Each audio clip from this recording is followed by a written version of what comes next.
पहले स्टूडेंट, आज का यह तीसरा लेसन आपका इतिहास का शुरू हो रहा है, जिसका नाम है नाजीवाद और हिटलर का उदय।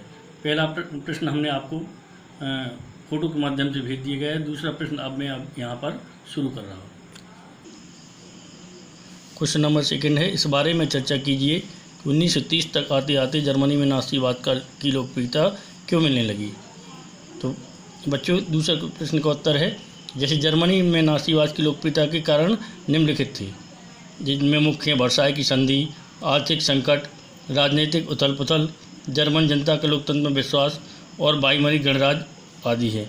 तो आपका पहला हेडिंग है वर्साई की संधि, जो मुख्य कारण था। तो प्रथम इस विश्व युद्ध की हार के बाद जर्मनी को वर्साई में शांति स्थापित पर हस्ताक्षर करने पड़े। यह संधि जर्मनी के लिए इतनी कठोर तथा अपमानजनक थी जिसे भी अपने दिल से स्वीकार नहीं कर सकते थे। अंततः उसमें जर्मनी ने हिटलर के नाजीवाद को जन्म दिया। दूसरी हेडिंग है आर्थिक संकट। सन 1929 से 1933 तक के बीच वैश्विक आर्थिक संकट से जर्मन अर्थव्यवस्था पर सबसे गहरी मार पड़ी।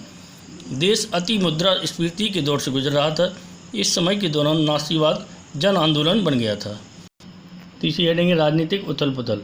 तो जर्मनी में बहुत से राजनीतिक दल थे। उनमें से मुख्य थे जैसे राष्ट्रवाद, कम्युनिस्ट, सामाजिक लोकतंत्रवादी। इन दलों के आपसी मतभेद ने सरकार को कमज़ोर कर दिया।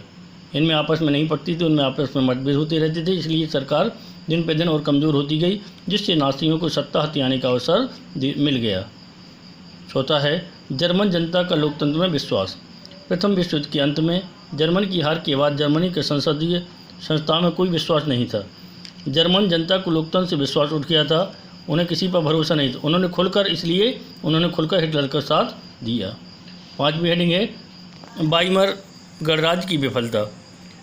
प्रथम विश्व युद्ध में जर्मनी की हार और वर्साई की संधि के बाद पूरे जर्मनी में भ्रम व्याप्त हो गया कि अब हार निश्चित है और वाइमर गणराज्य देश के आर्थिक संकट का हल नहीं निकाल सकती है, जिससे नाजियों को मौका मिल गया। पांचवी और आखिरी हेडिंग है हिटलर का व्यक्तित्व, जो मुख्य हेडिंग है।